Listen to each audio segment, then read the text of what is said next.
Can you guys hear me now? There we go. I do not. I apologize. I don't know why that shut itself off.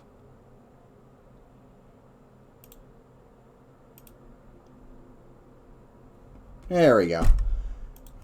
Oh, sorry about that, guys. That was a...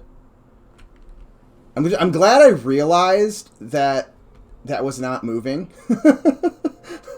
And didn't just like start talking for 20 minutes and then look at chat and you guys be like, "Hey, idiot, your mic's not working." So I'm glad I caught that. Welcome to chat, to both Swanen and Lisava. I think I got that, but I probably didn't. Apologies. But thank you, guys, and welcome to chat. Ghosts, always ghosts. Very possible.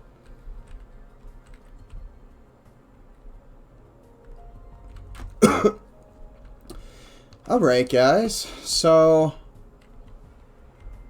it's not a ton different. There is some differences since the last time you guys were in here. So, I've got the Pure Ref open.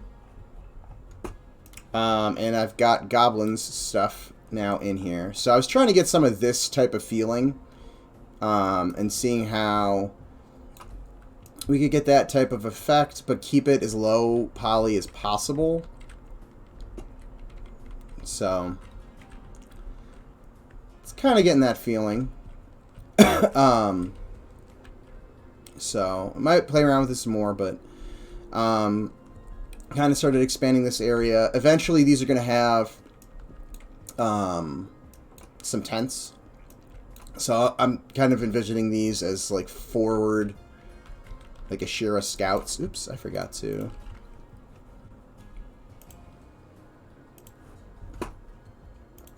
But yeah, I'm kind of thinking of this as like more of like Ashira scouts. So there, and then there'll probably be a couple more spots for the camps up here. These fires are just kind of placed there to remind myself that once I get the tents done, I want to put some tents around here. These walls might get a little adjusted just to give this a little bit more space, but we'll see. Getting an actual graphics card on Thursday? Awesome. Yeah, I always would get pumped when I'd be able to grab a new graphics card.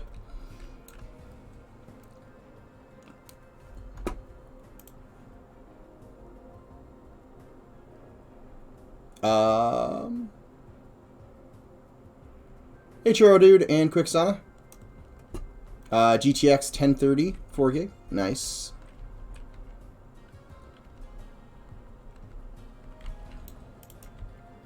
Okay. So that was a lot of what I was doing, was just kind of playing around with that. With the little bit of time I've had to actually work on this. But I am now officially done for the semester. So that means more M&M development time. So I finished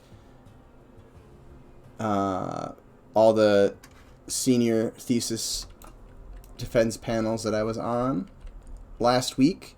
And of course got sick, so I spent all Saturday sleeping off whatever I had. Did some grading and did a little bit of work on this. And then this morning I did a bunch of like I got caught up on some bug reports and stuff like that, from friends and family stuff.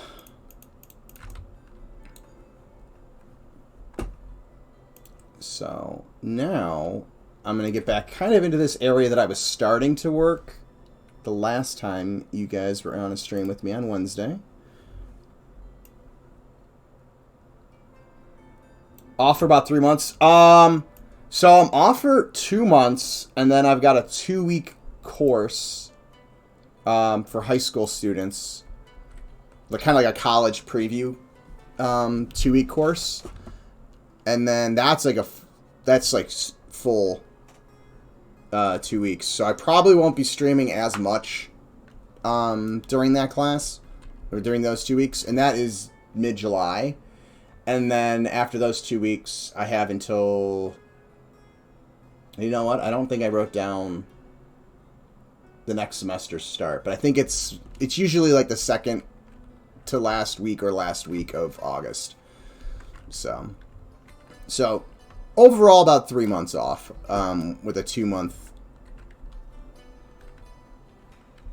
or not 2 month, the 2 week window there. All right. So besides that, this area, I'm going to kind of play into this. Although I think it may end up being more of this kind of sandstone-y feel in the end, just because, you know, like right here, sandstone. So I don't know if that transition will work. But we could try it. We'll see. But I want to kind of get this type of feel in these caverns. So obviously this is very flat and, you know, not really defined right now. So, and eventually these doorways, which are very rectangular, will end up being more of the shape that you guys just saw. So this kind of crack almost feel. Kind of almost like an arch. Like a crevice arch type feel. So we're going to do a little bit of that eventually. These are the tents that Goblin... Actually, he just finished this, so... Sorry, Goblin, if I'm showing off art before you got to. But this is essentially what the Ashira tents will be. This... I'm thinking about... Now, this model is probably going to end up being modeled in Maya, because just looking at some of these shapes, it's going to be a nightmare to do in Pro Builder. But I'm thinking this is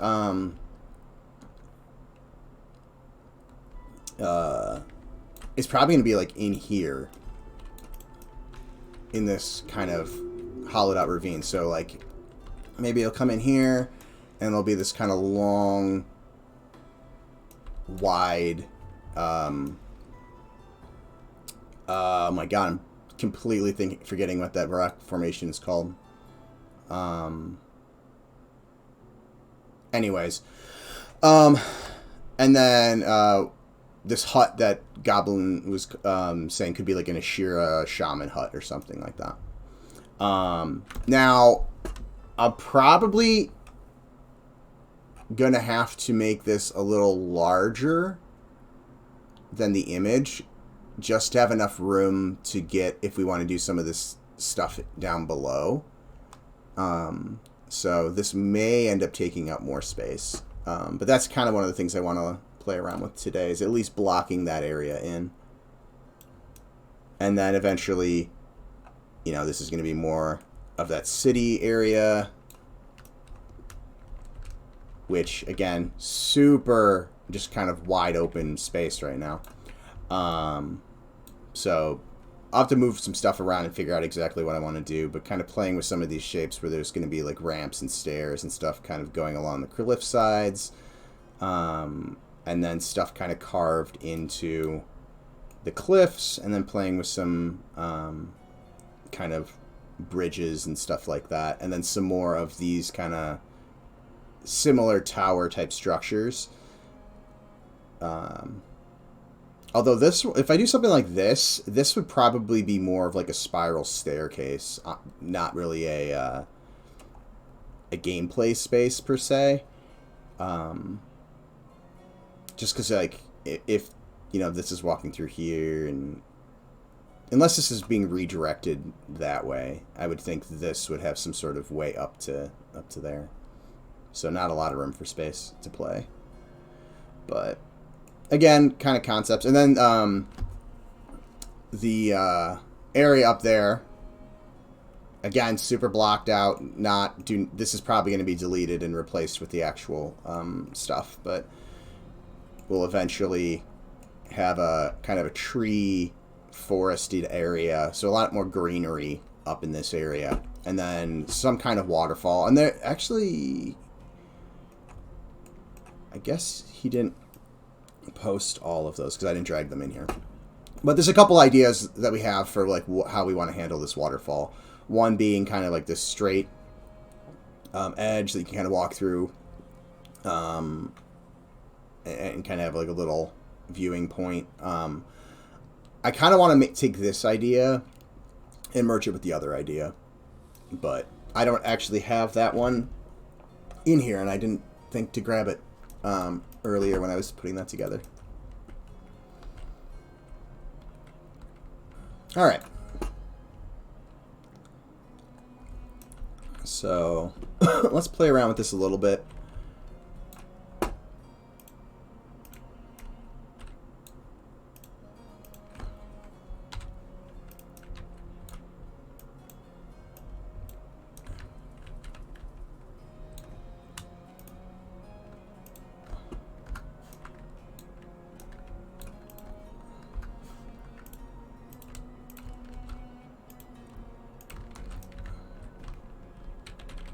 So, again, just kind of deleting some faces to make my life easier.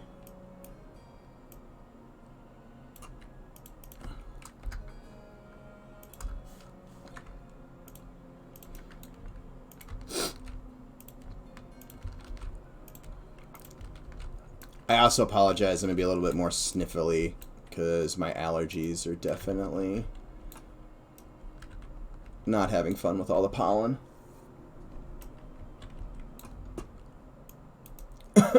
Let's see. I'd love to learn how to code, but I have no clue what I'm doing. I'm a total noob. Honestly, it's just one of those things you got to sit down and dedicate the time to. Granted, I say that, and as somebody who's been like, I really should sit down and teach myself C#, and I've been saying that for a decade. But in that time, I did teach myself blueprinting. So, and blueprinting worked for me, so I never really needed C# until, you know, I got on this project. And I can't blueprint. Sad face.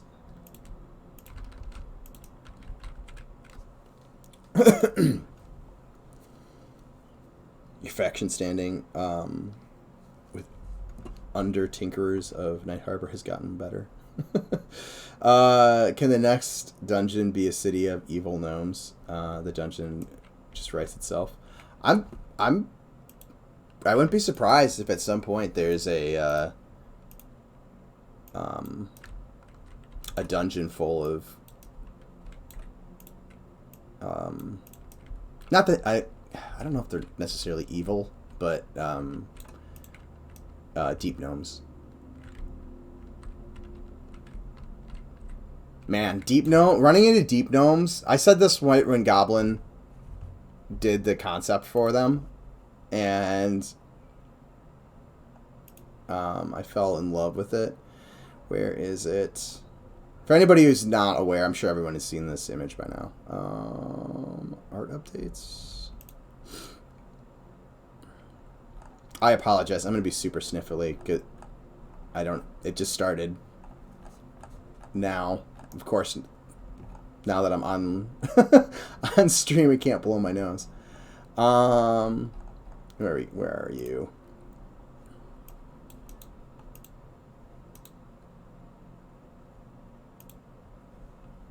So, one of the first things I was like, could you imagine running around a corner in a really dark and dimly lit zone in the deep, and you just turn the corner and you see a bunch of these eyes staring at you, and that's all you see?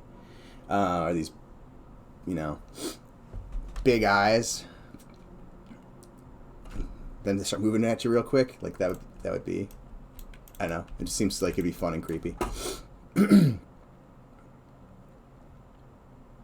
Hey, Brown Butcher. And save. Good call. Actually, let me do this first.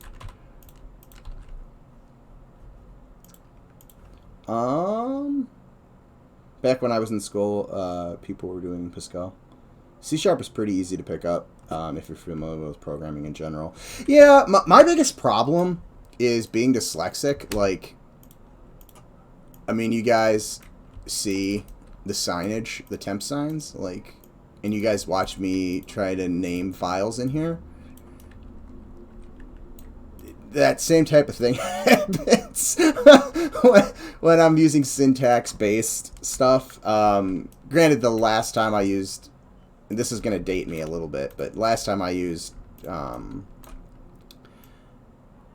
like syntax-based scripting was ActionScript 2. No, I guess I did ActionScript 3, but I did very little ActionScript 3.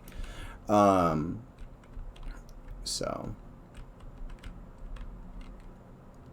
And yeah, I had all sorts of fun adventures in syntax with Paytas.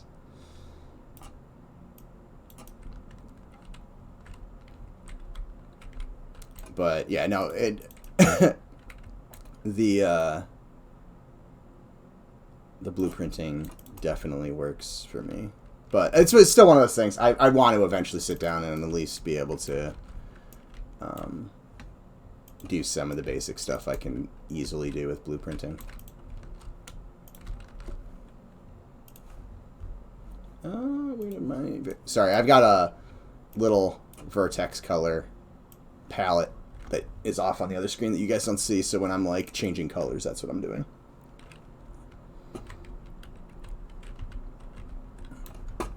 Alright, and I need to figure out... Wait, hold on. We're going to move this up here.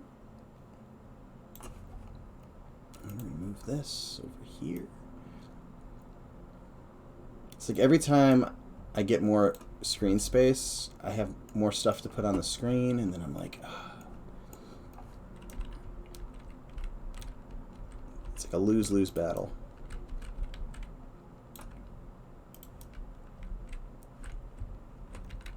Okay, so kind of want this to be a little space. And I think Sean was right when he was mentioning on his stream having this a little bit tighter, which originally I did have, and then I opened it up a little bit too much. So let's open that. So over here, I think we will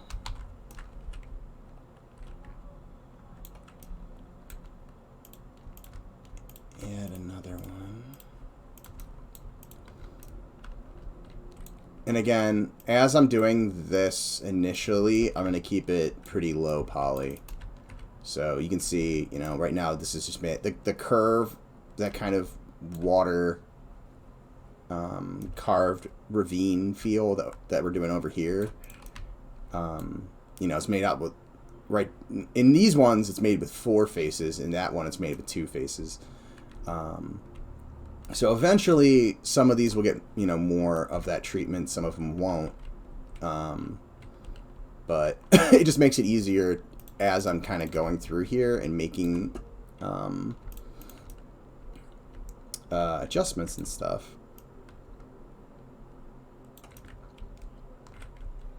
If I don't like what I have, it makes it pretty easy to go back. Lot less stuff to move around, basically.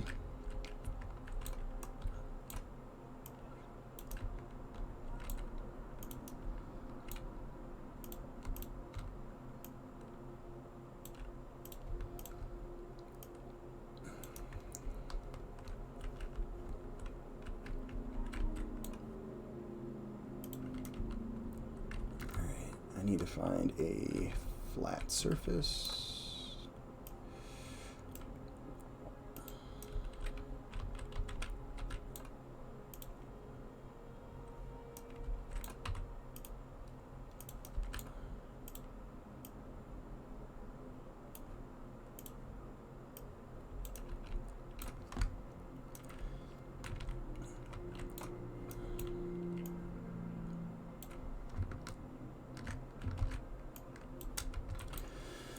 Alright, let's move this over to there.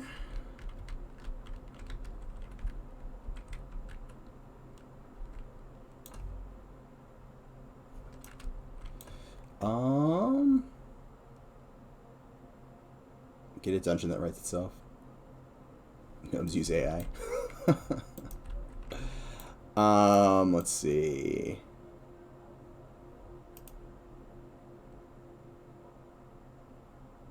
Can't wait to see Deep Gnomes in game. Interested to see how it's going to end up looking with those eyes. Yeah, I'm looking forward to it as well. When Zukin and Patrick get around to making those, which I do not know actually where they're probably. I think they're further off. To be completely honest, like in the pipeline. But I am looking forward to 3D printing myself a life-sized one.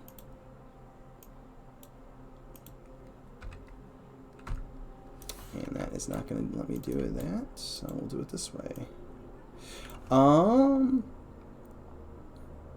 Yeah, I'm going to pick a race with night vision. I've actually been thinking about how to do some night vision stuff.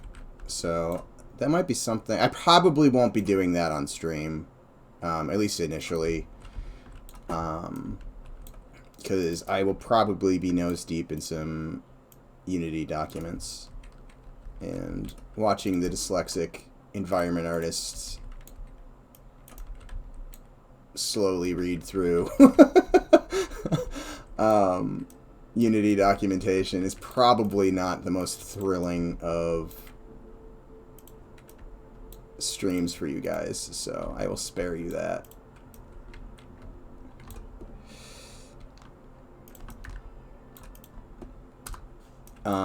But I kind of want to play around with granted, this is me. This isn't necessarily the team. This is me, what I want to play around with. We'll see if it works and if the team likes it or not. But I kind of want to play around with dark vision, kind of feeling kind of D&D-like. So, you know, it being really based on a distance. So maybe there's multiple versions of the spell or items that you're wearing that have, like, dark vision on them. Can have different strengths of dark vision. So, you know, like, you're able to see everything pretty well out to a certain distance. I have some ideas on how to do that. I just need to actually sit down and play around with Unity's post-process volumes and really the I moved that to the wrong spot.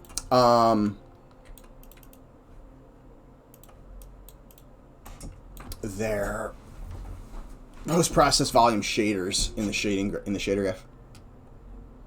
Hey, Code Evolved. How you doing, man? It's been a bit.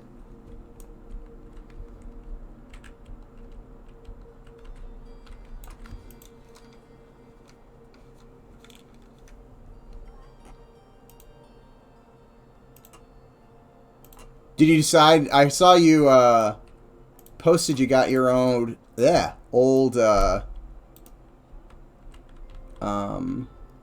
Twitch channel back. Are you planning on going back to it or sticking with the Code Evolved?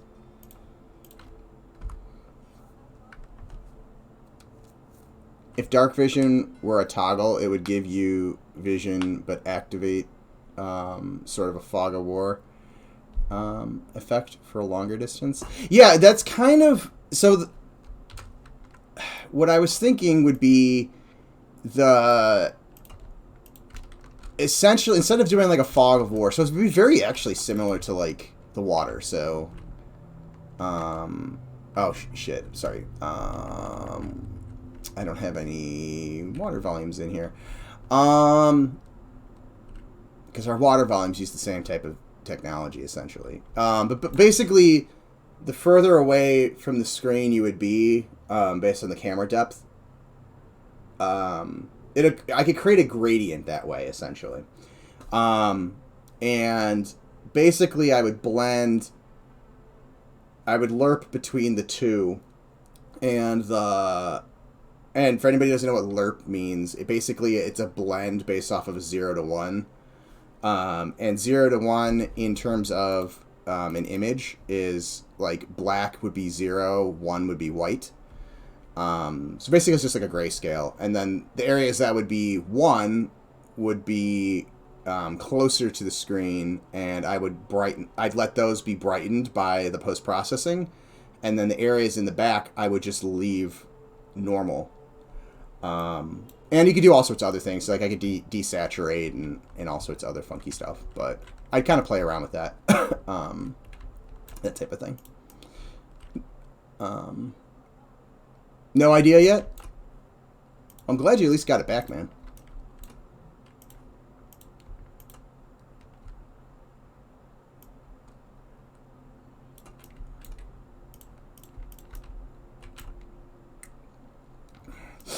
Oh my god. Sounds like a cool idea. Yeah, I think I really think it'd be kind of fun as opposed to just you know, kind of like a more classic EQ. It just brightens the screen up and, you know, Ultravision tints everything slightly purple. And that way, again, we could use, because we like the darkness in our game, and we want it to feel like progression as you're gaining, you know, a torch. You're gaining a lantern. You're, you know, gaining spells or something that can cast spell or cast light or drop a campfire or something along those lines. So giving us additional progression with potential dark vision, like different ranks of it that have, you know, stronger illumination or further illumination, could be cool. I kind of also want to do it in a way that, again, might play with brightness. So, like, if you come into the bright areas and it's brightening everything up, you're going to be like, oh, I don't want this on, and you'll turn it off. So, again, just kind of some more, like, role-playing type stuff.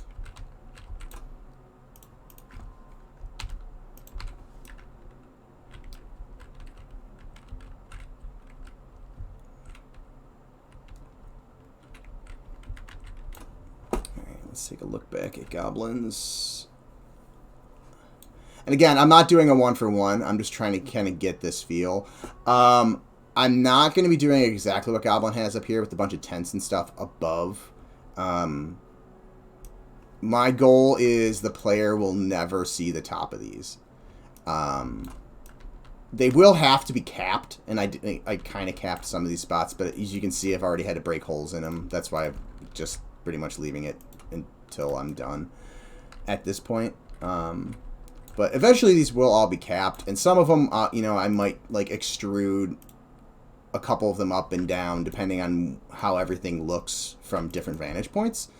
But my goal is you will never see like what's going on up there, so that will not be something I will be doing. But I do kind of want to, again, kind of get these little slants and some of this bridge type stuff going on. And then down below, we'll do some more of this type of stuff going on around it. My goal is to kind of get this little work done, and then we'll start working this direction and possibly start to block in that Ashira shaman's hut, which will go right there, I think.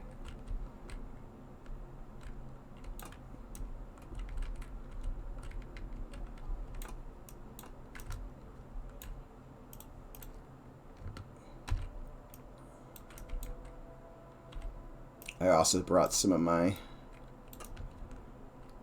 Night Harbor rocks in here.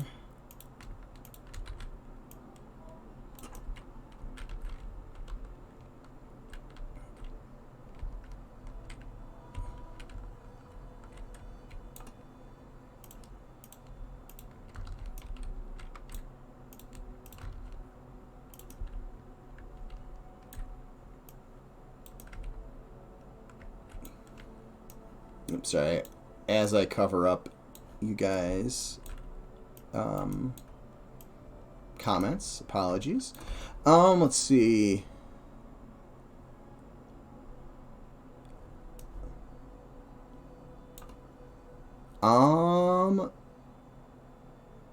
Nanel 03.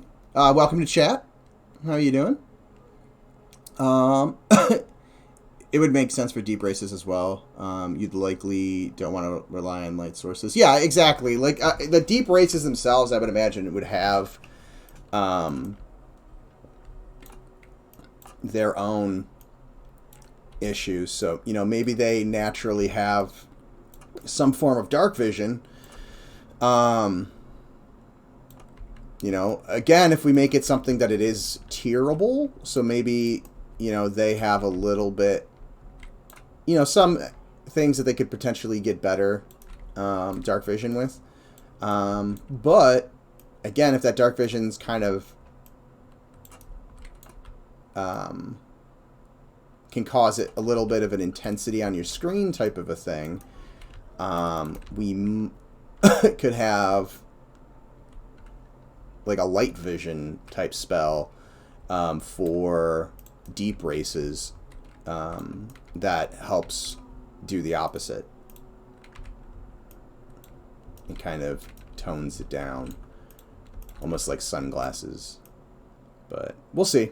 Again, you know, it's one of those things that we kind of want to play around with a little bit. If it works, it works. If it doesn't, we know what to fall back on.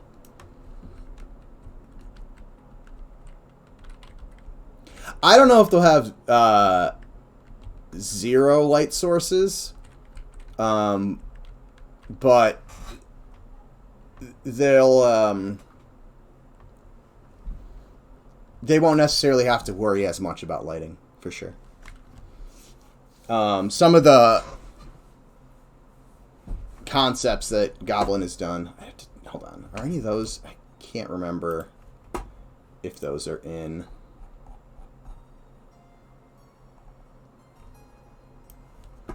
So yeah. Like, this is the concept of deep gnomes.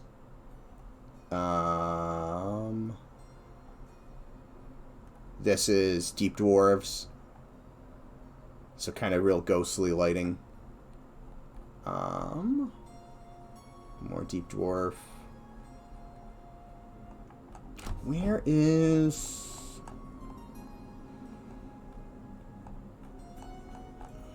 I guess it must have never been posted in here. There was one that's in one of the load screens that I'm pretty sure was Deep Elves. This is Deep Gnome 2, I think.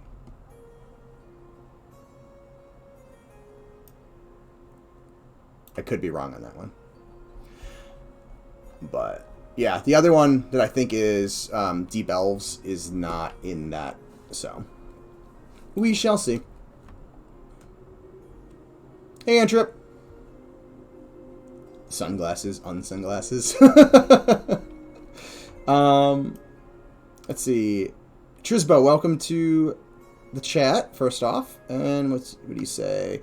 Hey, Paytas chat. First time I've caught a live stream. I'm in Australia. Love watching your replays on YouTube. Oh, awesome. Thank you. I'm glad you enjoy watching all the streams. For anybody who's new and is not aware, we have hundreds of VODs. I think like 340-ish, something like that, VODs on there now. So, you know, probably closing in on 1,000 hours, if not already over, of game development VODs. So, if you're interested in game development or just the game, check them out. And if you are watching on YouTube, remember to like and subscribe, comment below, click the bell, all that fun stuff. Okay. I'm going to leave this right now. I think what I'm going to end up doing is hooking this. I'm going to do a cave up here that's going to hook into this city, but I don't want to do that yet because I don't know where this... I don't know what's going on in the city, so I'm not going to get too crazy. And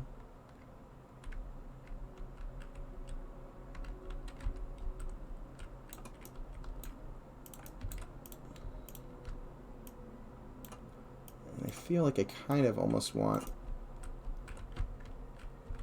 eventually it to kind of come over here and then maybe cut back across.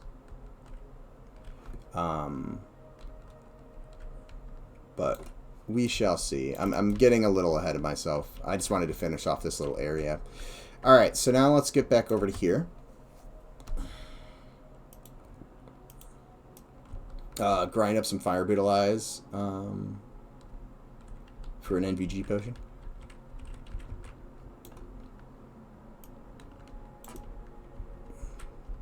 Alright, so this.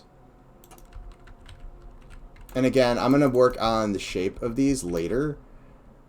At this point, it's all just kind of getting the flow down.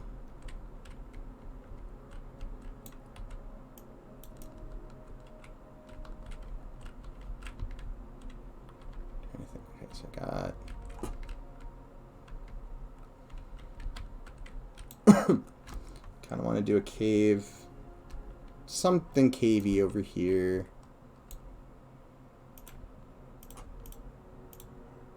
And then we'll have this pop out over here.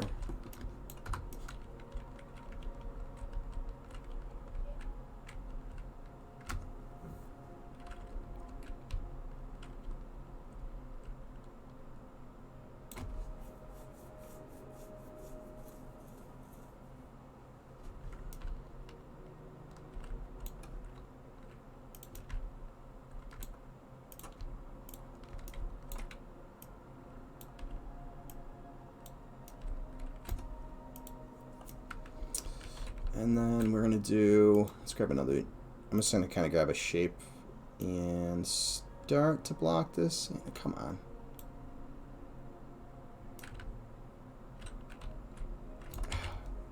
Alright.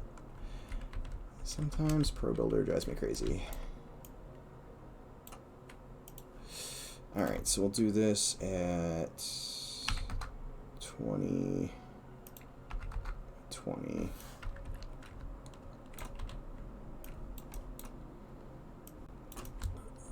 I just want to see how big this is in this spot, because this is probably going to need to be larger than this, actually.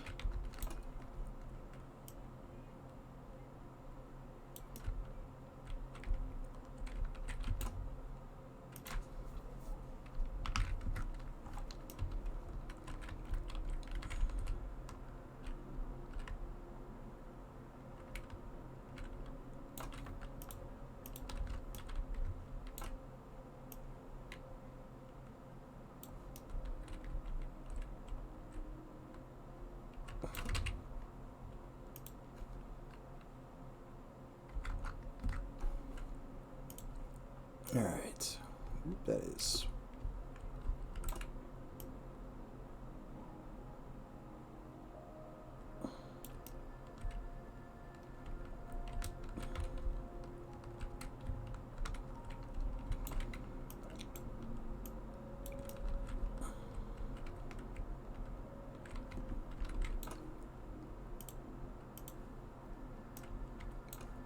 Alright, so I'm just going to real quickly hop into the game, because I'm just kind of wondering how that's going to feel.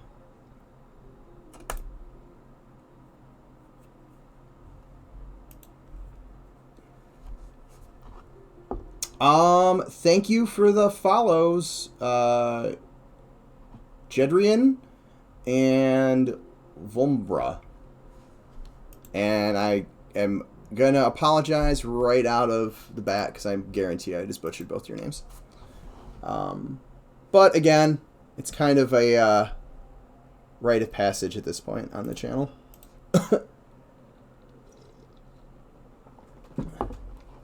Hey Goblin, how's it going?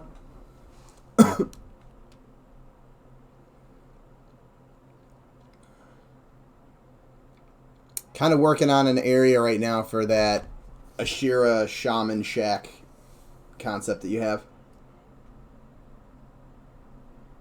Not Jedrian said it correctly. Oh, nice. That is rare.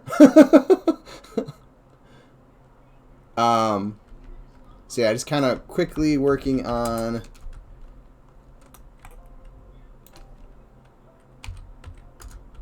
scale right now before I actually start working on the actual structure. Time set 7 a.m.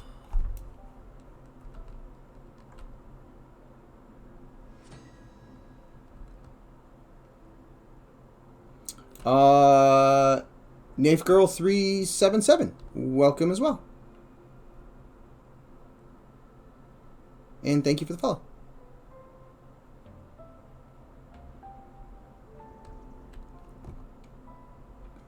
Okay, so let's see how this feels on the ground.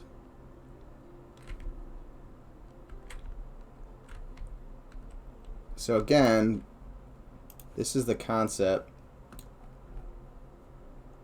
So kind of like up, basically we end up climbing up a ladder, and there'll be a hut on top. And again, if you, for anybody who wasn't here at the beginning, I think I'm going to end up making this a little bit larger than it feels in here, just because if we want to do stuff like down below it, it's just going to need more space, I think.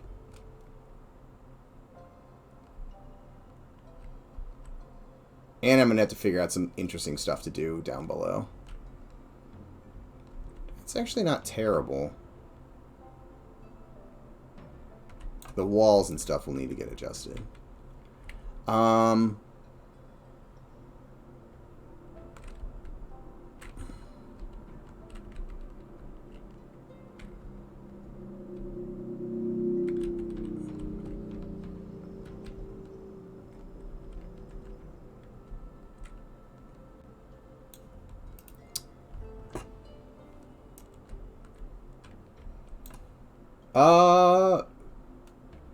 Hi, Vanty Leon, or Vanty Leon. Welcome to the chat. Yeah, I think this is actually a fairly decent size. I think this will be close enough that we can get a nice little space. I just need to figure out how to get, if we want to do stuff down below.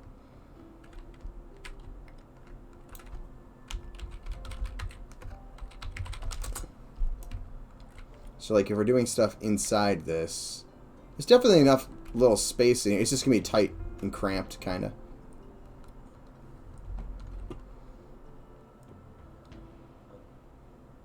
Alright, I'm going to move my...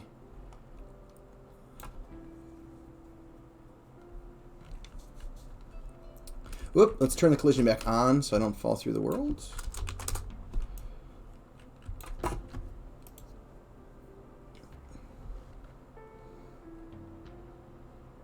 Dante with a V. Vonte? There we go. Thank you.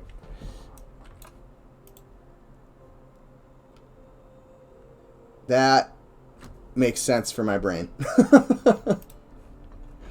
Vonte with a V. Everybody struggles with my name.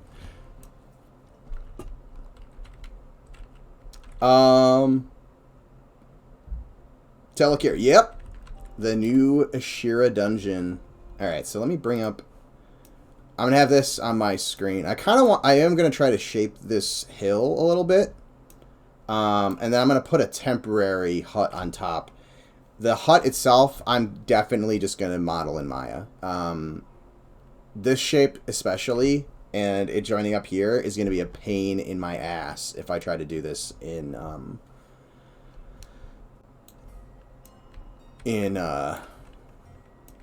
Pro Builder here.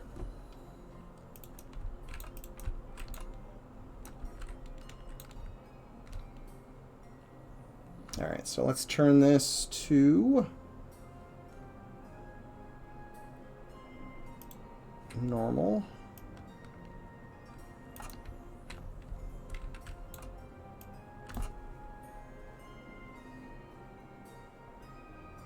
Thank you, Sounded Perfect.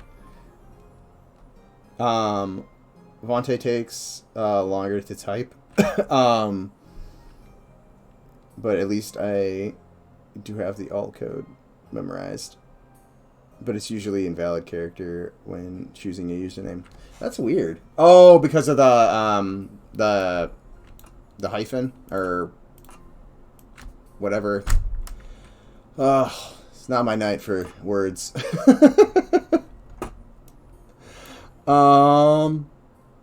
Accent. There we go. The accent mark over the E. That's what I was looking for. Thank you.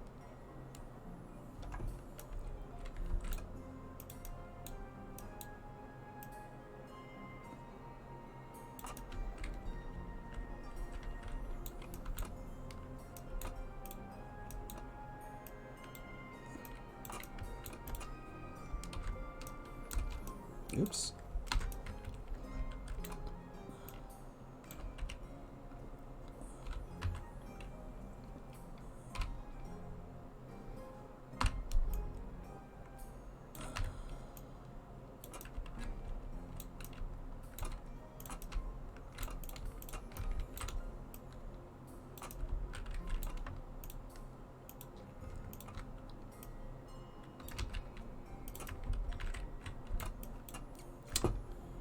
I don't know why my camera just freaked out. I tried to drag a marquee selection, it just shot me. Oh, Unity does that sometimes, where like it gets stuck on the little hand instead of going back to the normal mouse cursor.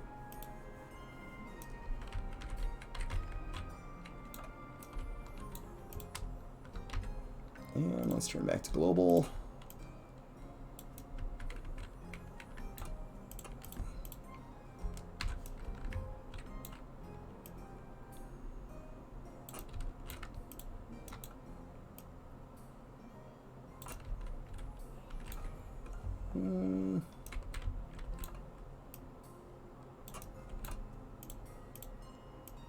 Again, I'm just blocking this right now. This isn't perfect.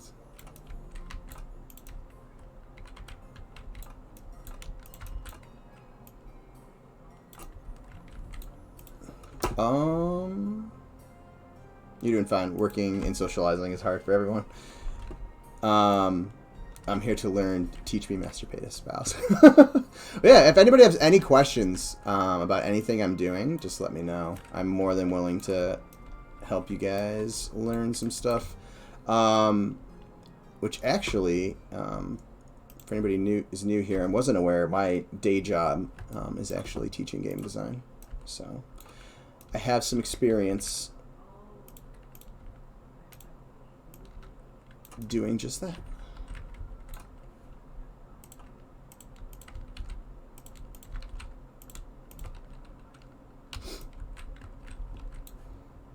We talked before on Discord about doing tutorials. Oh, yeah. I do remember that conversation.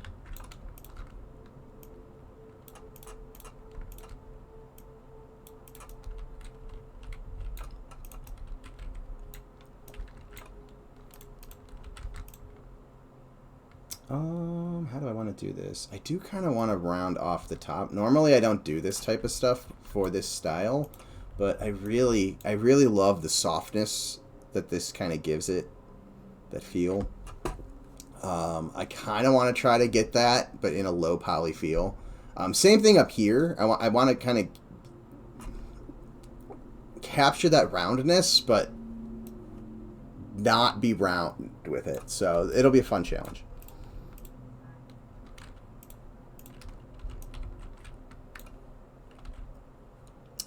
Let's try centering this.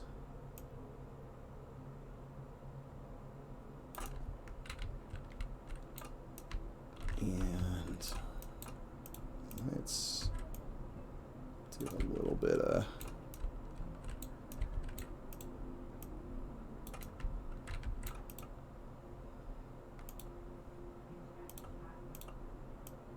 so I'm just kind of to make it feel a little bit more organic, even though this is very rigid and very not organic. I just want to kind of break up some of the straight lines That'll help it feel a little bit more organic.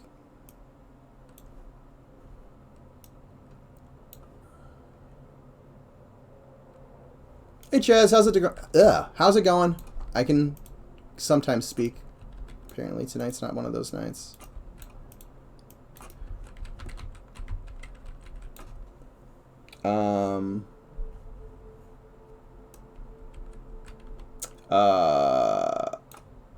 But I don't want to disturb your work, so just work, or I'll just watch. I already have a ton of questions, so feel free.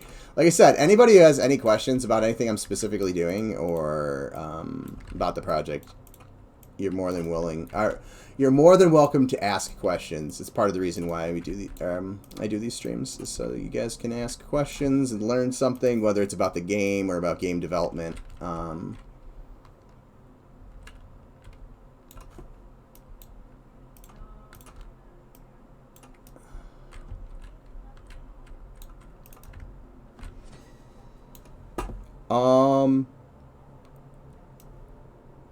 Keg, thank you for the follow. Chunky round. There you go. The perfect description of what I'm looking for. Chunky. Yeah, chunky is the preferred term. Although I don't have art director Sean set up on my stream. Which actually, that reminds me. I need to make a note because I wanted to talk to Zukin. I'm probably going to switch my stream from Streamlabs over to OBS just because some of the stuff I want to do is not easy to implement in Streamlabs, and Zukin seems to have an easier time implementing some of the stuff into OBS. So actually I use OBS all the time. I don't normally stream with it. So, some point soon, over the summer, I said this last summer and it didn't happen, but it is my goal to improve your guys' stream experience before I go back to work.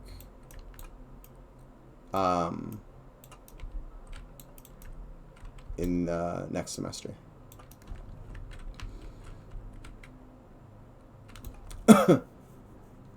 Sorry, I've been doing a lot of round stuff. Oh, I'm feeling bad. No, man. This type of stuff is not bad. Like, this type of stuff, I already did the Night Harbor tent, which was really rounded. Not a problem. You know, these types of things, arches, I've already done a ton of them. It's just getting the degree of the arc down. This one, it does have a little bit of a challenge because it's got the rounded top.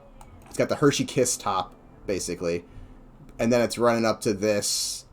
And then this has that, like, straight up. And then, I'm going to guess, like, a 60-degree angle. Kind of, like, almost bevel taken out of it. So, it's just something that is way, way easier to achieve in Maya.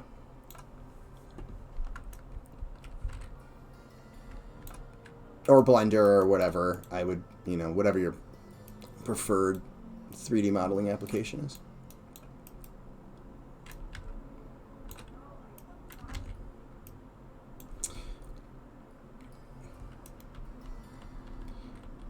You can tell how experienced Paytas is, though. Just watching him and Goblin, you guys go so fast, it's hard to follow what you're doing. That's not a complaint, mind you. Oh, yeah. No. I totally understand what you're saying. One of the ways I learned a lot of stuff was, well, nowadays it's by tutorials, but when I was learning, there wasn't a ton of tutorials. So I would, like, watch videos of people speed modeling, and just kind of, like, go frame by frame at times to, like, whoa, how did they do that? Like, that's a cool technique. I need to figure out what that was. But yeah, if you guys ever see anything, you're like, whoa, how'd you do that? Just, I'm more than willing to to go back and show. Or if you have a question on like, why am I doing something? Like conceptually, what I'm doing doesn't make sense. Like last stream, I can't remember who it was. Somebody was asking me why I was deleting faces. So, you know, whenever I started deleting faces again, I was just kind of talking about the reasoning. And it's more of a pro builder thing than something I do a ton in Maya. And it's just because I can't delete edge loops in Pro Builder, which is really dumb, but it is what it is. Pro Builder is an add-on, not a built-in. Yep, it is free. Yeah, it's a free add-on. It used to be something that was paid for because it was like a third party, but then I believe Unity bought it.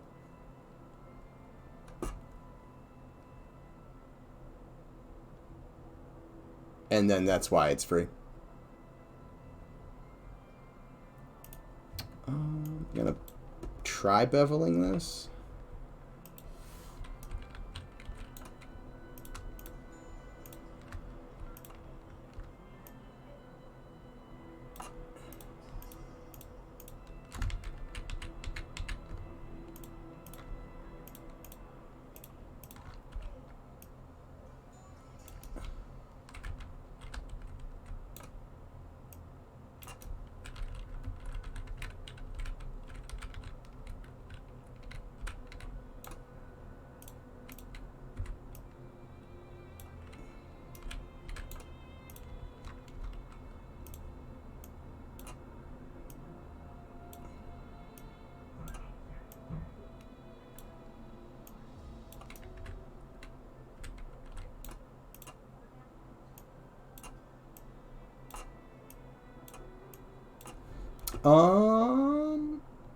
You can find Pro Builder in Unity. Open the Package Manager window. Yep.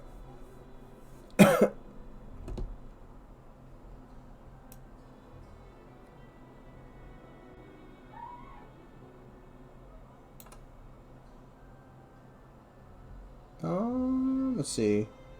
Same thing happened with Text Mesh Pro. Yep. Yeah, I think we're using it in a couple spots. Actually, that's what we're using for the temporary signs. And hey, how's it going?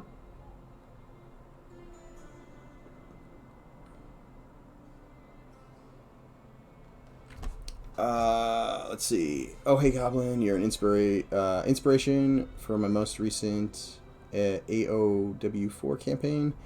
Forgot to mention in Discord. The Holy Goblin Army. Took some screenshots, but terrified. To most unrelated stuff in M&M Discord. There is a channel. If you have anything you like want to post that isn't M&M related, it's the community content channel.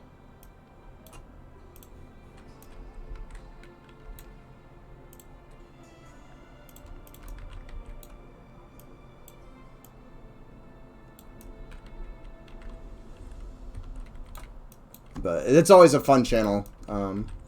So anybody's feeling artsy or creative, you know, it doesn't even necessarily have to be M&M fan art. It can just be whatever. Or I know some people shared like short stories and stuff they've written and stuff. That stuff's always super fun to watch, to see.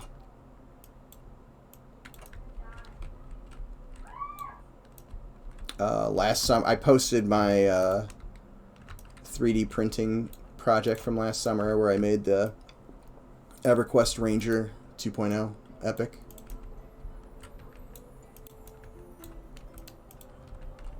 Which I've since learned you can actually, like, electroplate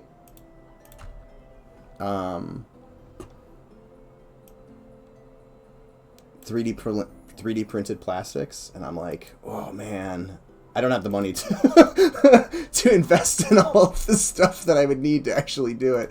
But that's one of those things that, like, ooh, that's tempting. At some point, I might try dabbling in that, and print off a better quality one, and then electroplate it, so I have a actual metal Ranger 2.0.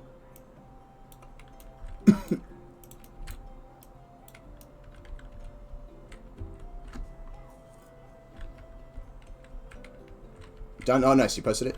I'll have to take a look later.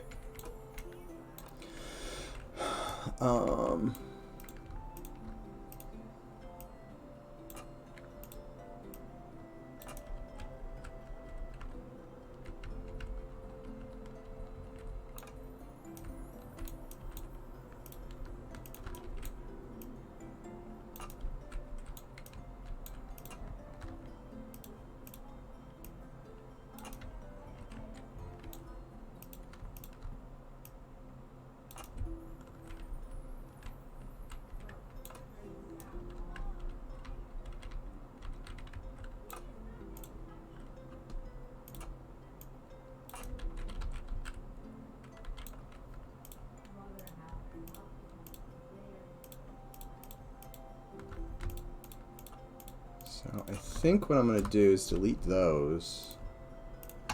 I'm going to select these holes.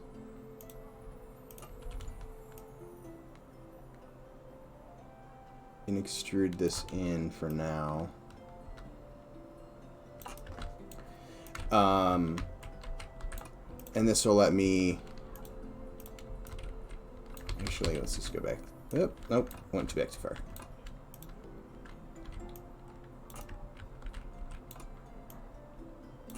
So kind of let me, again, kind of get that chunky, kind of working that chunky curve.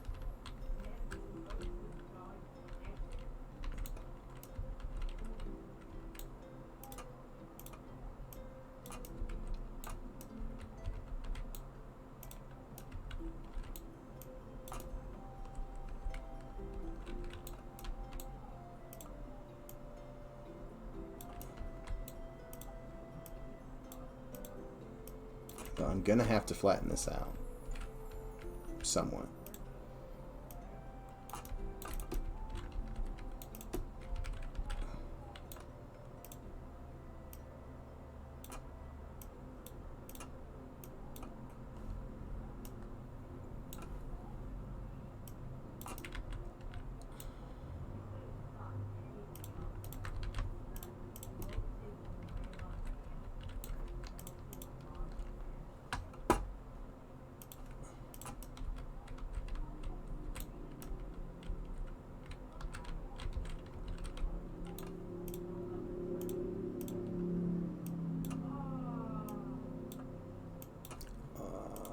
Yes, I'm still listening.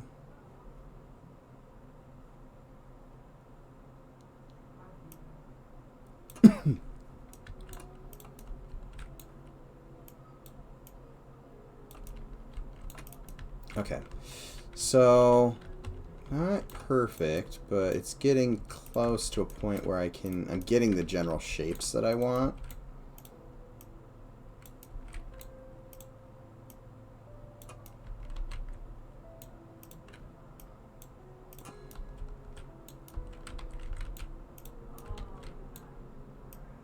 Not 100% there, but getting there.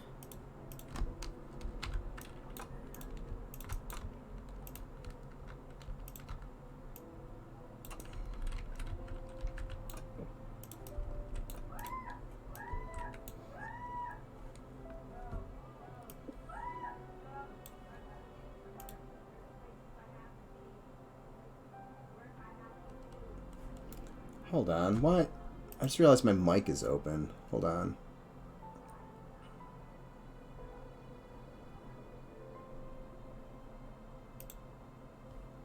Oh, God. Hold on a second, guys. My noise suppression filter is not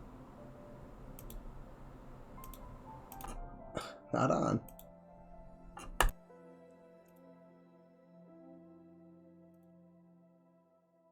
There we go. All right, so apologies for the first, hour of this stream. You guys were probably listening to some static from a fan or something like that the entire time. Apologies. I do not know why my mic decided to just reset itself today, which is always fun. Do you use NVIDIA Broadcast? No, I'm using Streamlabs, and I have no idea why Streamlabs decided to, like, not save any of my microphone settings. This is the first time it's done that, or at least the first time it's done that in a long time. I'm not remembering off the top of my head the last time that I've had audio problems that I didn't, that I myself did not cause because I did something stupid. I didn't touch the audio settings. NVIDIA broadcast mic filtering is great. Sukin. Streamlabs shaking my head. I was, I don't know if you were you in here earlier? Maybe not. I was actually mentioning that I needed to talk to you sometime soon to get some help with your OBS streaming knowledge. Just got here? Okay. I'm like, am I crazy? You weren't here earlier?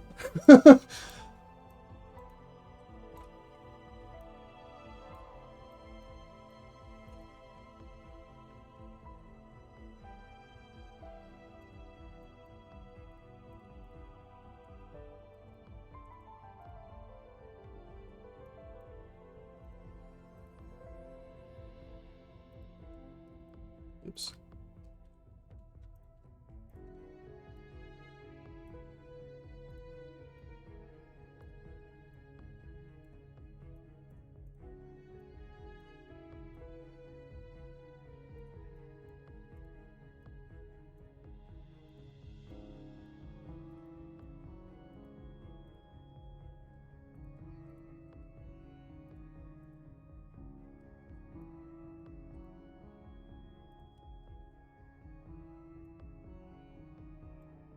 Hopefully now with the noise filter, you guys aren't hearing my kids yelling at their video games in the background.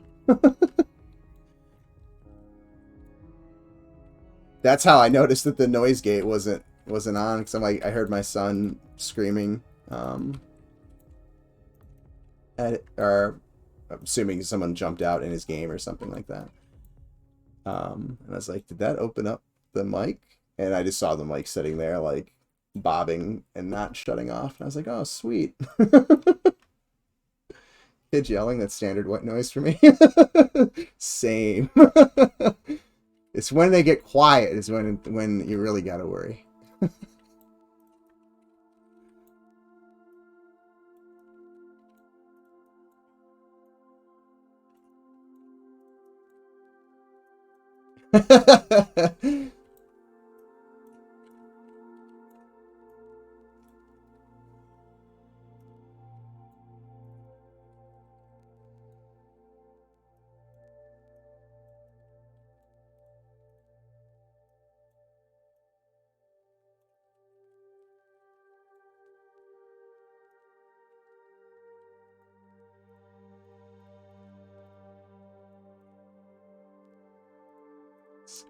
So, face normal.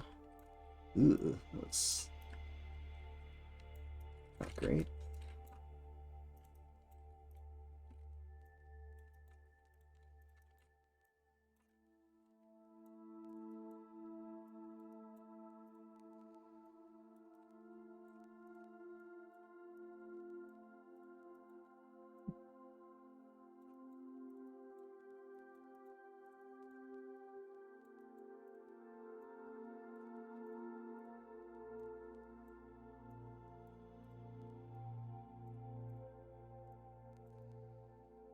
Okay.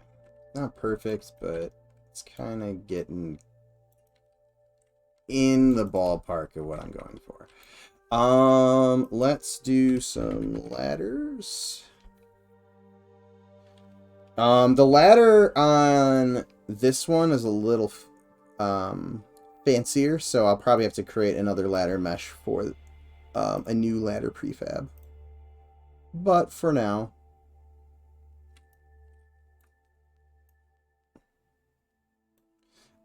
and it would help if I remembered which ladder was which. But that wasn't the prefab.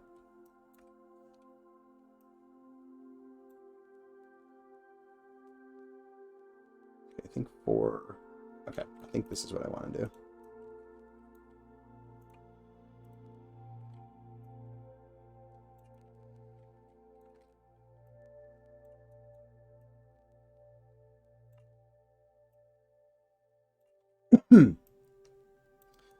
Okay, so I'm going to copy all of this info.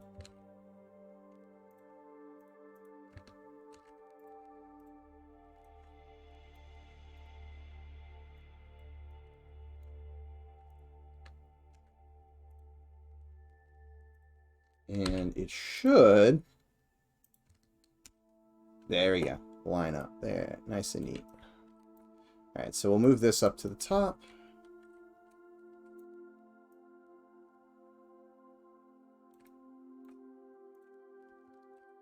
And we'll just duplicate these. Quiet is the sound when my paranoia kicks in. Yeah, my sons are old enough at this point where I don't necessarily, that doesn't happen as much. But when they were younger, ooh, that really would get the anxiety going. I can't remember if I've told this story on stream before or not. I may have, but if I did, it was a while ago. There was one point where I was sitting. Yeah, so it was after me and my ex had separated, and I had the boys for the weekend, and they were probably like 3 and 1 at that time. I was sitting at my computer doing some work on something.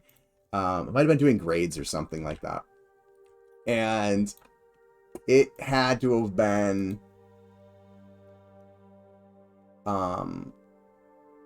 not even 5 minutes. And all of a sudden I realized they're not making noise. And I turn around and my computer chair, as I turned, probably, all right, so if that's the computer, you know, like 120 degrees, something like that, I could see right into the kitchen. And it was probably like 20 feet from me. They had somehow figured out how to open up the baby gate quietly. They didn't drop it or anything like that. They put it down quietly, walked into the kitchen, had gotten past the childproof. My oldest at that time had figured out how to open up like childproof doors. He had opened it up, grabbed my gallon of like vegetable oil. They had opened it up and just dumped a gallon of oil all over my kitchen. And they were just like, they were completely coated in grease. And I turned around and made like a type of a noise, and they instantly dropped. I can play it like a video in my head. They dropped the empty or almost empty jug, and both started trying to sprint out of the kitchen and yell at grease pellets. And they, you know, they didn't know how to walk on with like no friction, and they were just sliding everywhere. And I'm just like, oh my god, how am I gonna clean this up? And they were like panicking, like trying to like, you know, go run and hide or something like that. And I didn't yell at them. I was just like trying not to laugh and like trying really hard not to positively reinforce that it's okay for them to do that. It was funny. Pain in the butt to clean up, but it was funny.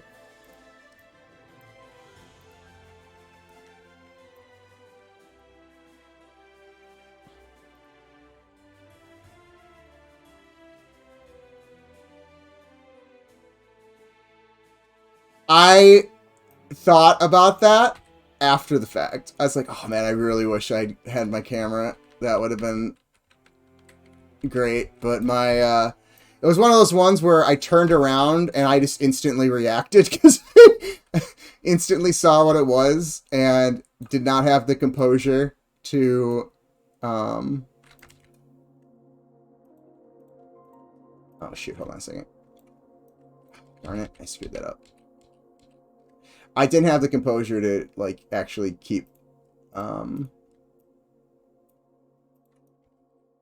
my god, hold on. There we go. Keep myself quiet. To, like, gather my wits and grab my phone, which was probably sitting right next to me at the time. Let's be honest. I don't remember. It was like 10 years ago, but actually it's probably like 11 years ago now. Jesus, time goes by. But yeah, it was a good one. I think I ended up having to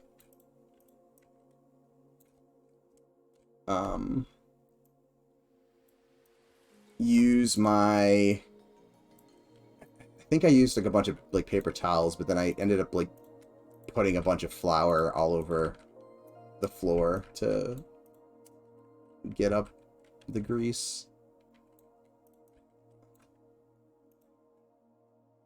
Little kids running around. It's tough.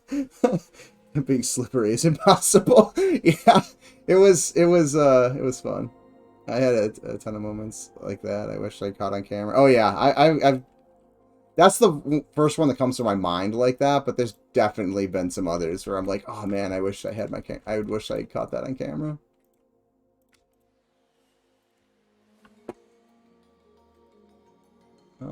Connect those inches.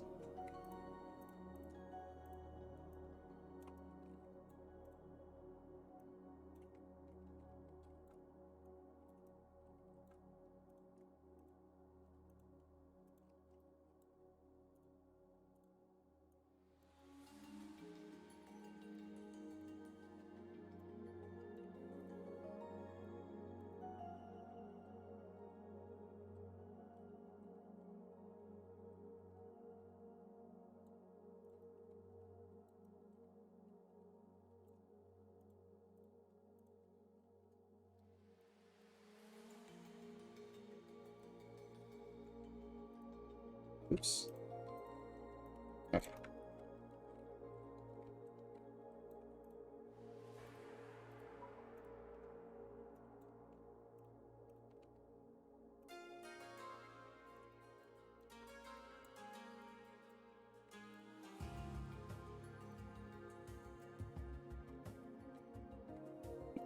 I love the glass flats theme. That's gonna be a fun zone to put together, I think. Although, I'm kind of jealous because I think Simon will probably be the one who gets to do it. If my, if we stick to how I was kind of planning to attack the zones.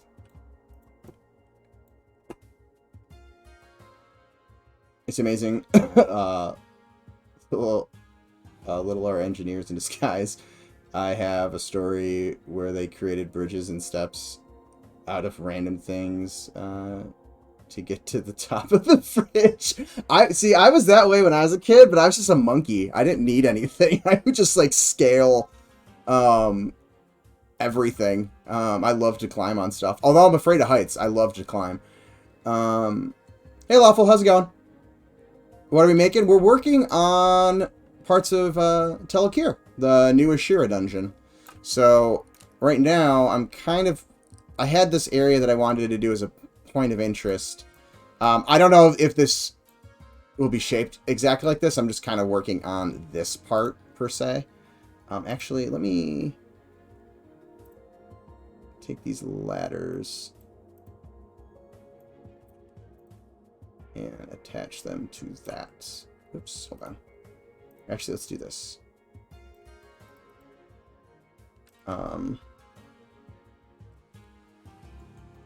Ashira Shammy Shack.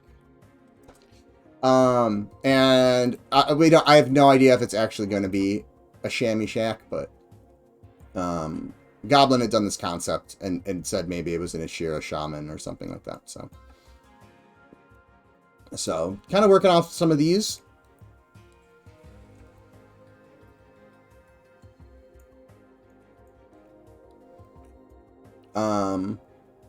But kind of getting some of the, it's very rough at this stage. This area is much more refined. So you can see this area has got more of the kind of water carved ravine feel to it.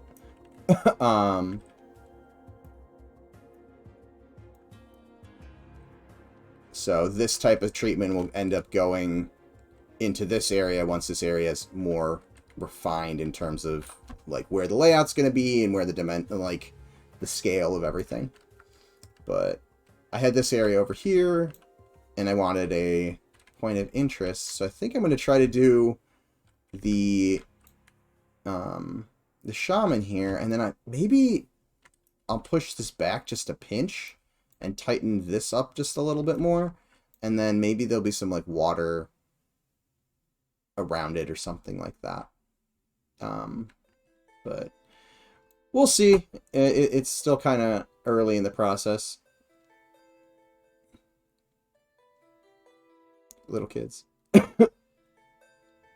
So much fall damage to be had on that ladder. Oh yeah, that's a deadly ladder if you fall off of it, especially if that high at low levels. Although I think this is gonna be a mid-tier like level range dungeon. I'm excited for a dungeon I can see in. Well, there's the trick. The Ashira blot out the sun with a big screen, so it ends up being all interior anyways. No, I'm joking. That was not true. Also, we don't share. Lore's the one thing. If anybody's newer to the project, 'cause I know there have been a lot of newer faces, which is awesome. Welcome everybody. One thing that we are not super open about is lore. And the reason behind that, if you guys aren't familiar with our thought process on that, is we want you guys to discover the lore as you play, as opposed to us sitting here and telling you the story, or stories that are going on, or like why are the undead in Wormsbane undead and walking around and stuff like that. We find it a lot more fun to kind of discover that, as opposed to us telling you it all in a lore dump or here on stream. So, with that said, though, we're also pretty good at spilling beans from time to time, so. If you catch enough streams, you may pick up on some things, or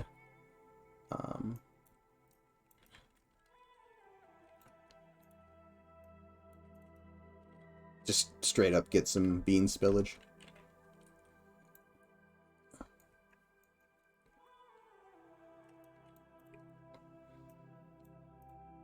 Now, the concept has stairs here. I think I'm just going to leave it as a ramp, to be completely honest.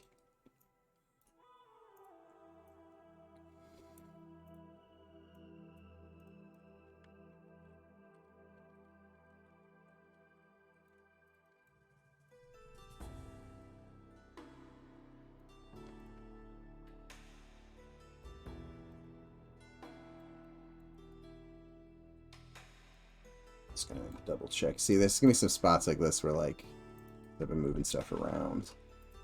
The ladder's gonna pop off the wall and it's gonna look weird.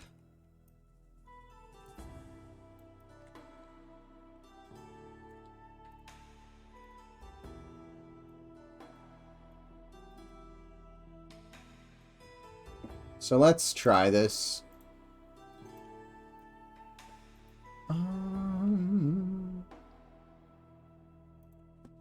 Hop into game. The lore is murder hobos killed shit and took the loot. That probably will happen. I mean, that's kind of the story of most MMOs. Dungeon entered by a bunch of murder hobos, kill things that are just minding their own business, living in their own houses.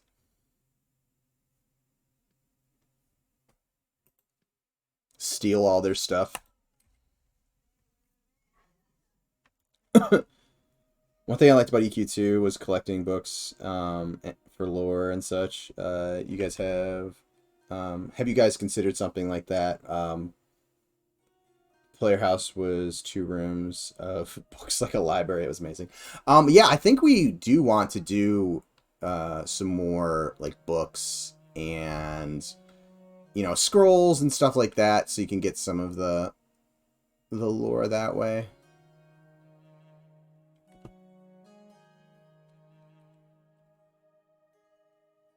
Okay, that worked.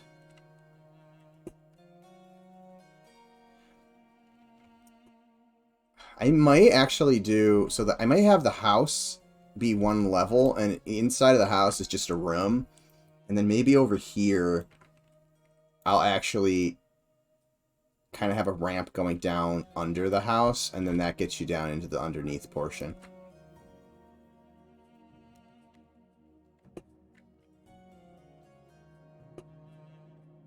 Ooh, that's gonna be sketchy.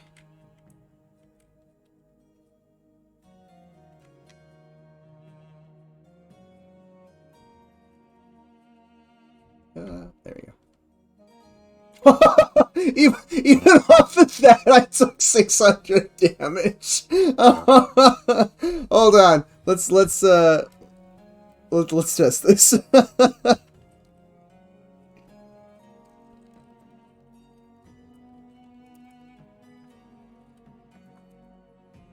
That's gonna be gnarly. That's gonna be one you're not gonna want to pull if you're killing what lives in the Shammy Shack. Which again, I don't know if that's the actual name of what it's gonna be. I'm just referring to it as the Shammy Shack from now on.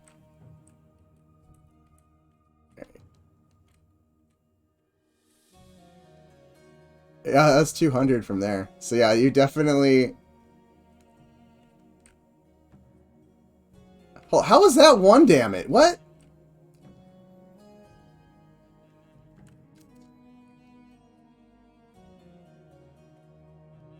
Hold on, what? There's a bug here.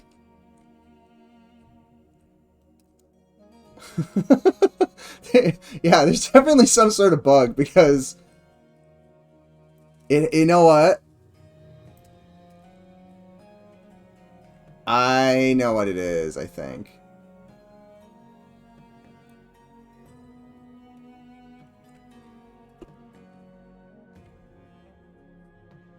Yeah. Okay. It's still a bug that we got it. I can't speak. That we're working out. Sometimes if you're up higher and you're moving down something, it deals all of the damage, even though you're actually only falling from here. But that's part of the character controller we're still working on. So that makes more sense. It's the fall damage bug. Ugh. So that's not too bad. 500 damage from the top. Now, granted, at level 30, that might be a little bit more brutal.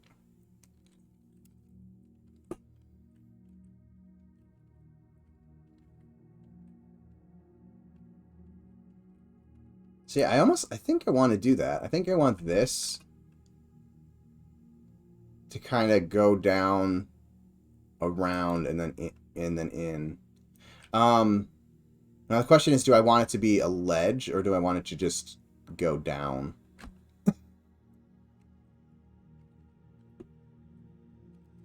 Geronimo!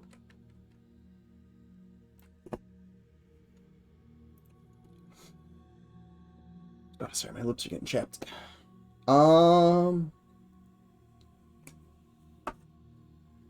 You become better at safe falling. I feel bad for the level 5s falling from that. I don't know if a level 5 will fare fairly well in this zone. Again, I don't know the exact level range that we plan, but my understanding is that this is a post Wormsbane dungeon. And Wormsbane you could technically probably group in Wormsbane, I don't know, until 20? Something like that. I mean, the XP would slow down, but you could probably get into your 20s in Wormsbane.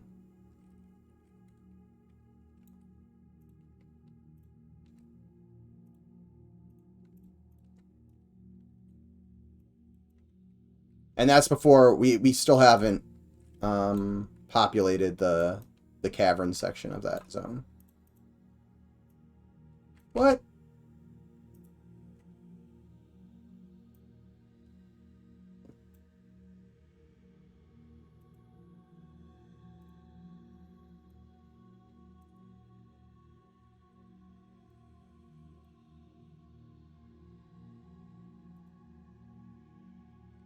Yeah, I meant to figure out something to do down below. I think it's going to have like some water around it. And maybe some stuff going on around the shore. So this will probably actually be a slightly larger area. Alright. But let's give ourselves a very small or not small, but a 10 by 10 5 a representation of the chamois shack.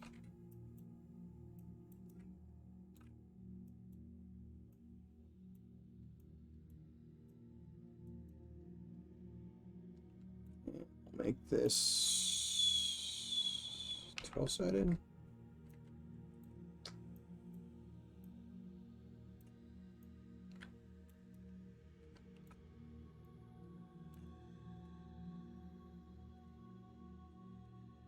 Yeah, 12-sided will work nicely. Although I could probably get away with this being 12 by 12. Like so. Okay. Oop, I forgot to mute that before I started.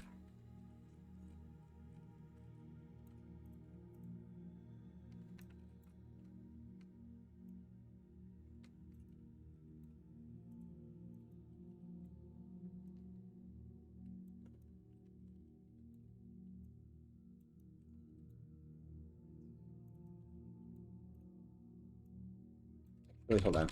Before I do that, let's snap these.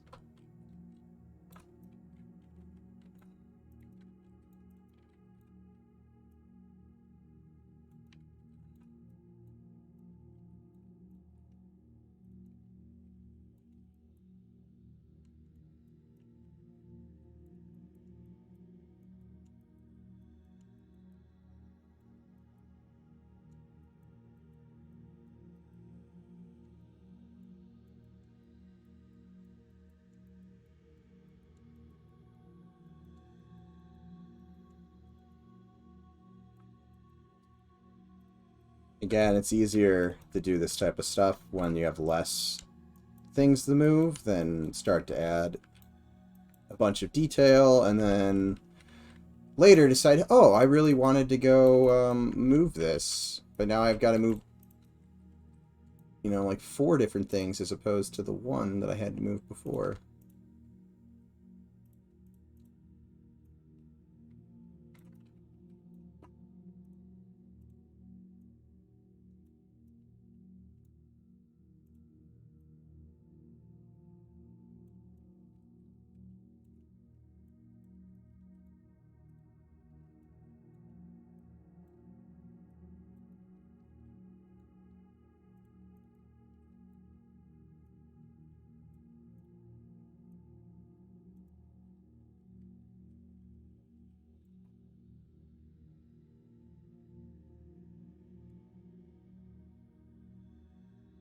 Yeah, it's definitely the fall damage code still needs some work. That's not one of the funnier bugs too, because there's still, if you jump off a cliff and land in water, so we have a bug where sometimes when you land in water, if you swim down to the bottom and touch the ocean bed or the river bed, it'll apply fall damage still. Or sometimes as you swim out of it and you hit the shore, sometimes it will decide to, oh, you just touched ground from falling. So there's definitely some bugs in that code. Hey John, how's it going? Oh. Let's see. I want to see a swan dive animation.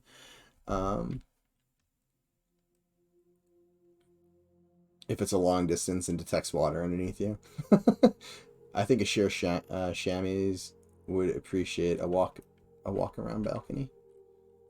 I say I'm gonna start reading my bots stuff. Can you update the nav mesh when you push next? Yeah, Nick, I've been updating it the entire time, but I will update it again. I also tried to make it so like these little ledges and stuff have a nav mesh, so we don't have to worry about players getting on there. Mobs will still be able to get to them. Also, if you guys want to be really mean and like have an Ashira scout like looking down, and then it'll just jump down and attack you, you could do that too.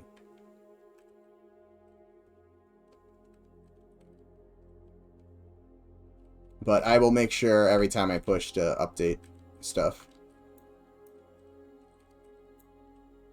And by stuff, I mean the nav mesh.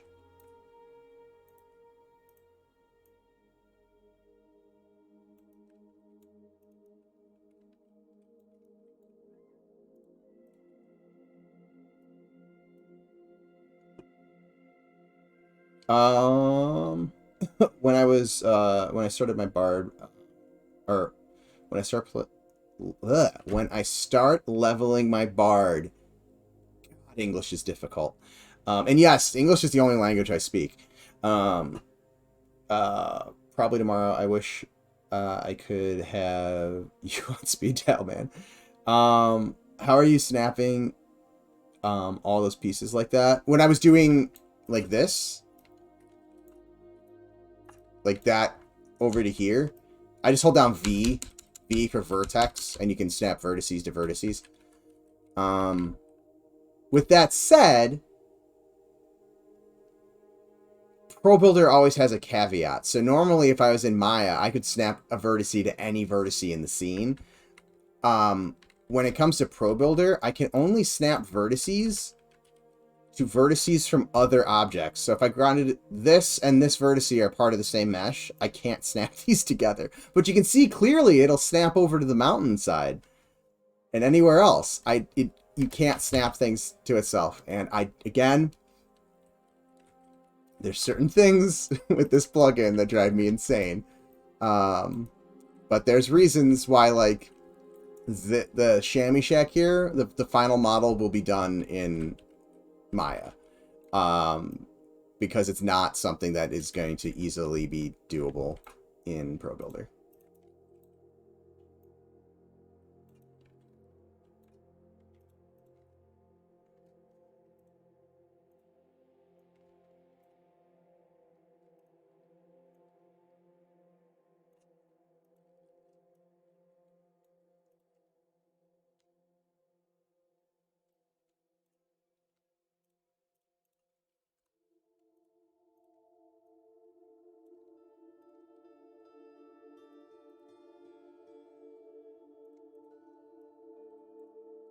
So, again, I'm just doing a bunch of bridging because it makes my life easier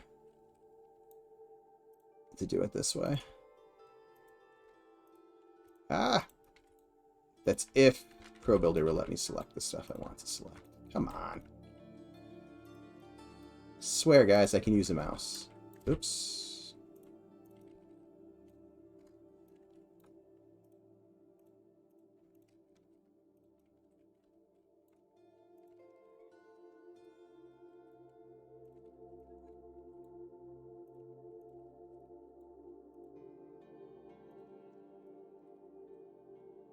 Oop. You know what?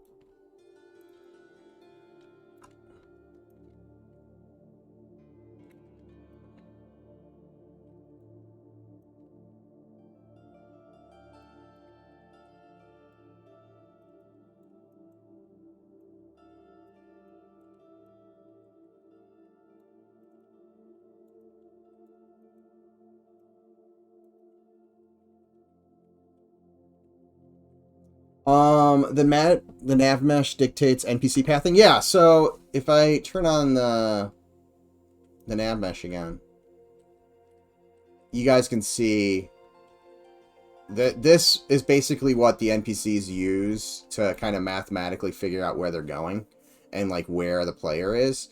So the blue is actually what the NPCs can navigate on, and then the pink is a height thing that I believe is used for like IK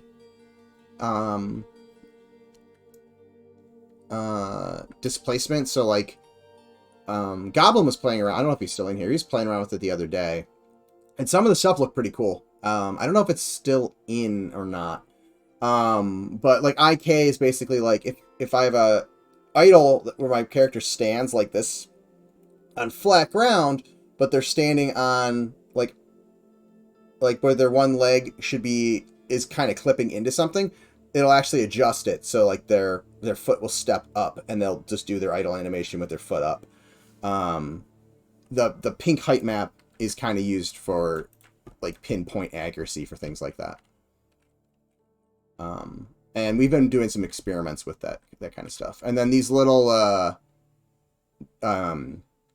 circles and stuff are the height. So I can set a height that player or the agents are able to jump from. So right now it's set to 8 meters. And if you run and you jump down here, they will follow you down, as opposed to, you know, I guess they could potentially pick to go down that way, but it's not like they have to go up the long way around. They'll just, you know, they'll come get you.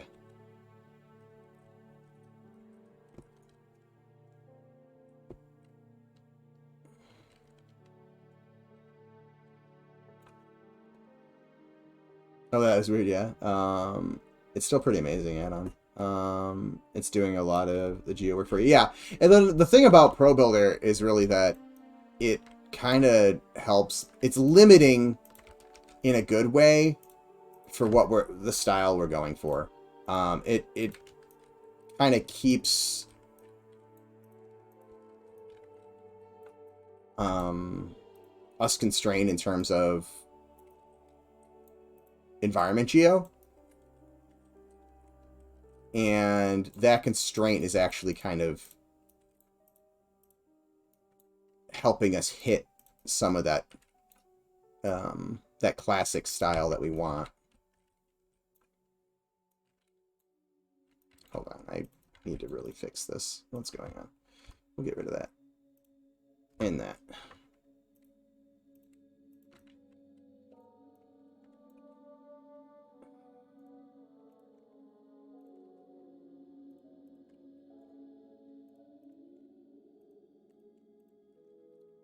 But part of some of the like classic EQ kind of chunkiness and jankiness with the zones was due to the tools they were using, so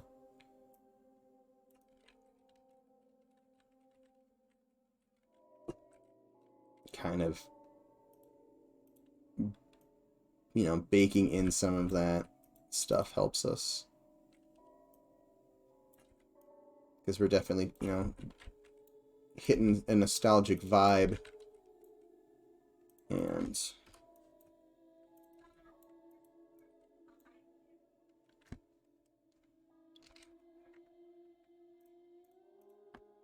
this definitely helps. Did I miss anything?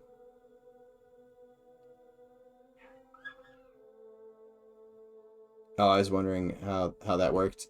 I know that the reference for IK, but I had no idea what it meant. IK stands for interpolated kinematics. What is it? I'm not an animator. IK rig.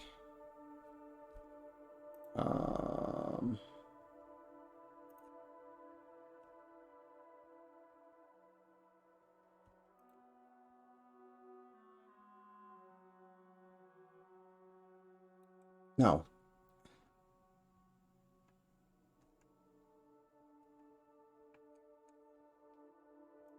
Oops. Helps if I spelled that right.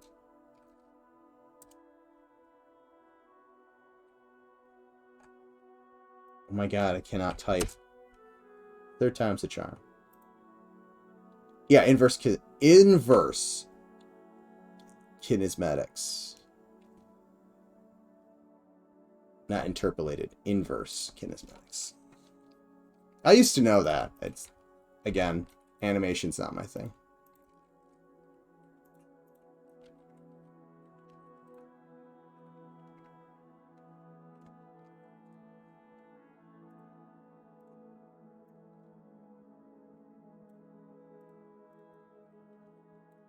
Oh, that was another thing I did do, actually. As I say, animations aren't my thing. I fixed the door animations. That was another thing I did today.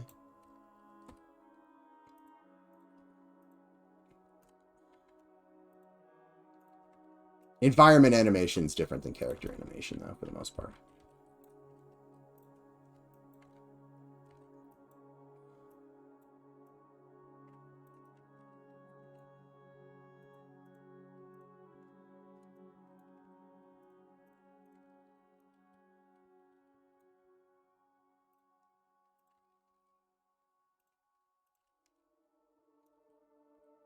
Why are you not bridging?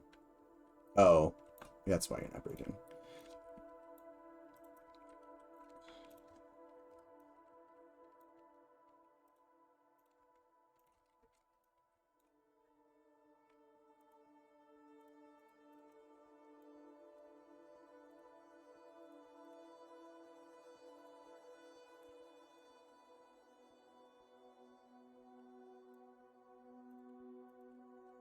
That's...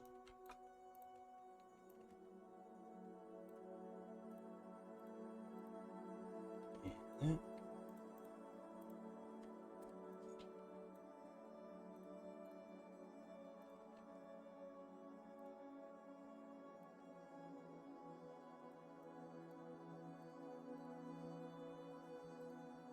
Oops.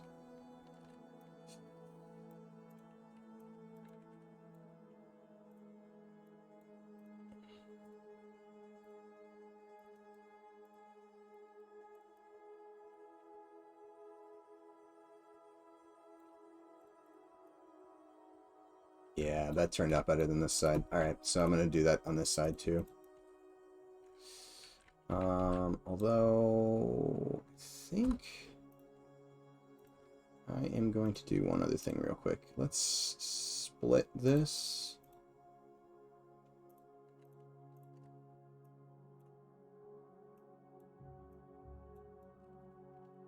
Move that. There we go.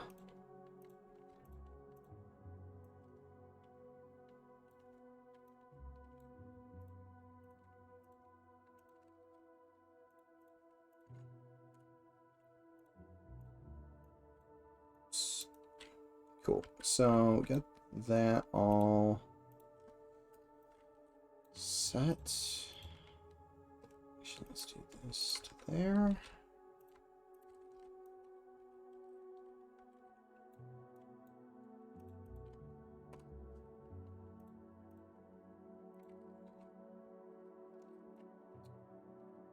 Why aren't you bridging?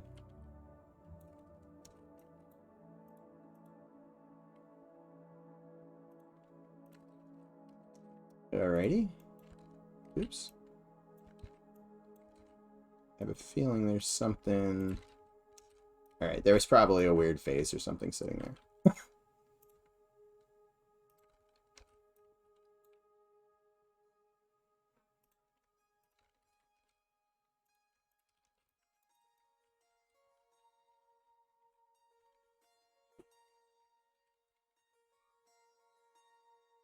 Oh, thanks, guys. As I'm sitting here looking it all up on Google, you guys had my back.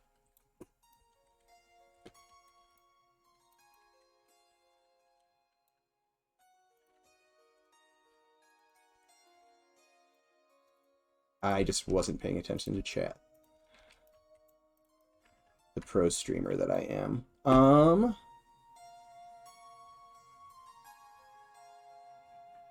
I'm also not an animator. Yeah, I mean, I can animate. I'm just not... It's not my thing. It's not my favorite thing in the world to do. You know, like animating... Like I said, like animating stuff in a world... Not that big of an issue for me. Character animation and characters in general, I'm not as big a fan of. I can do them when needed, but I prefer to not.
I think I'm probably gonna cut the stream out here in a minute, because I'm coming up on my normal end time, anyways.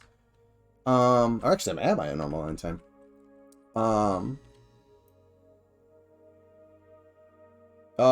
X Nerdy Squid X, thank you for the follow, and welcome to the stream. So yeah, I will block out more of this probably tomorrow. So possibly, we'll see how I feel. I might be, depending on Wednesday, if I'm feeling like modeling or if I'm feeling like doing some more blocking out of Tel Ekir, we may hop into Maya and do some modeling of and actually like model this out. I will, however, real quickly.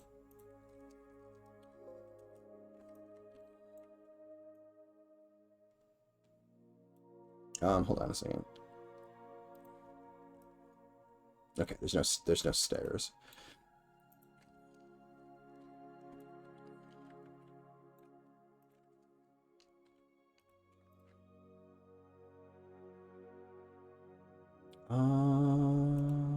Normal.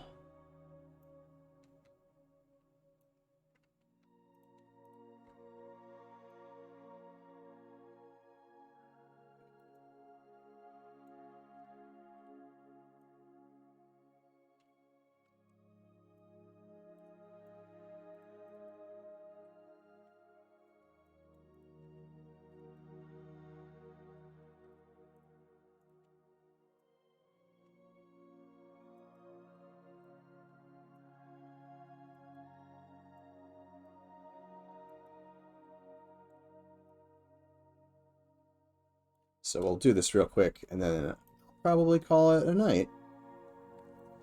And then, like I said, next stream, we may actually bring this to a more finalized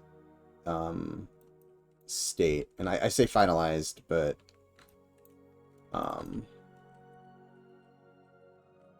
more of a finalized model, I guess, as opposed to like it being textured and all 100% ready to go.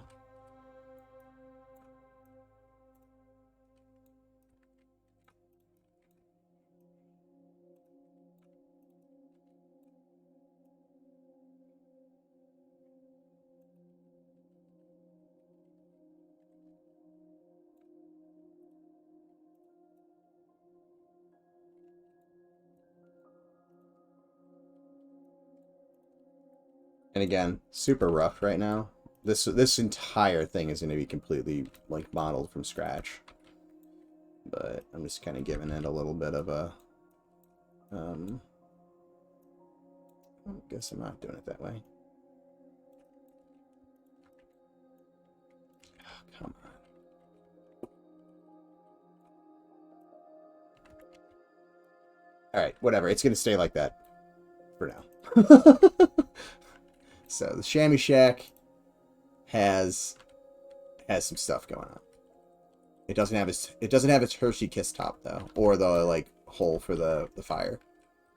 And then down here we can do some fun, more vertical stuff, I guess.